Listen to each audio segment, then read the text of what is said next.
The US is protecting its industry from Chinese competition. The Biden administration recently announced the imposition of significant import duties on strategic products. These are mainly technology products, especially focusing on green technologies. The highest duty on electric vehicles is 100%. This duty is up from 25%. The orange bars show the current level of duty and the blue bars show the new tariff. Semiconductors and solar cells also see significant increases to 50%. In addition to the tech products, there's also increased duties on personal protective equipment. The US is taking no chances by ensuring preparedness if global supply chains are affected again in the future. President Trump had already imposed a series of import restrictions to help US manufacturing, widely criticised by the economic establishment. This was seen as breaking the international consensus that free trade is good. But after decades of the dominance of neoliberal free trade ideas, there is interest in exploring alternatives. From an economic perspective, there is no doubt that free trade has produced significant economic growth. But while free trade has made rich people richer, the evidence is that the benefits are not evenly distributed. There's a growing awareness that unlimited free trade causes inequality and poverty and damage to the environment. There's also a need for attention on security of supply. We live in a time of great global instability with wars and pandemics, and this raises questions about the relying on dominant overseas suppliers and the necessity to build domestic supply chains in critical sectors.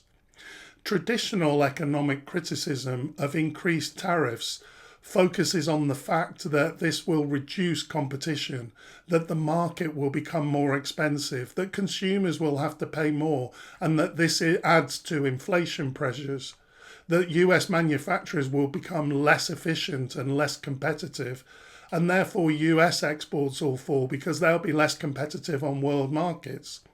All this may well be true, but even if that is the case, you could say, well, so what?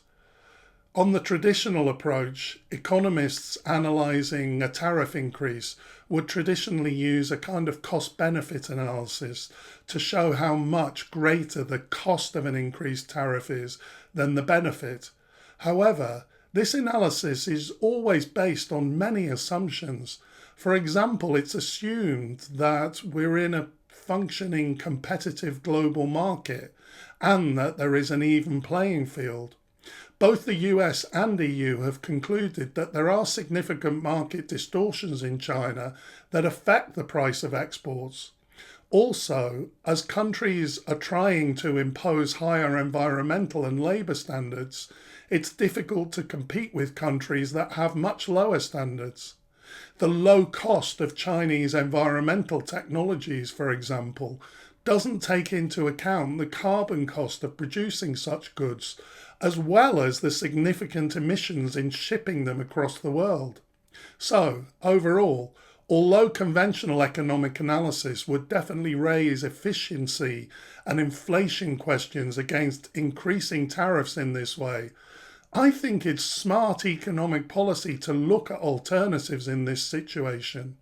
Security of supply, creating US jobs, reducing environmental damage, and ensuring that products are produced to high labour standards.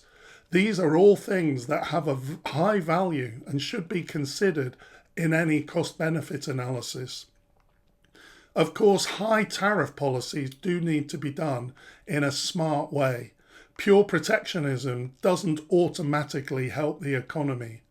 But I think the US is at least attempting to be smart and strategic about this.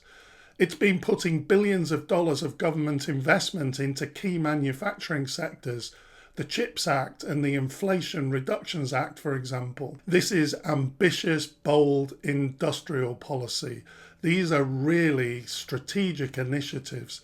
They will result in higher costs for US industry and consumers, but I think this is a long-sighted investment. It's building something for the future. And it contrasts sharply with what's going on in Europe. The EU is not being as ambitious, although it does have some strategic initiatives. It is, for example, currently investigating subsidy to the Chinese electric vehicle industry.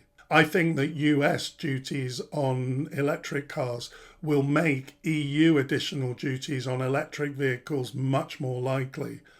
But we can note that the UK has no policies like this, at least as yet. Just Jeremy Hunt saying that the UK will have a British Microsoft or Google in 10 years. All this means is that the UK is going to get left way behind. I hope you found this information useful. Thanks for watching, and I'll see you next time.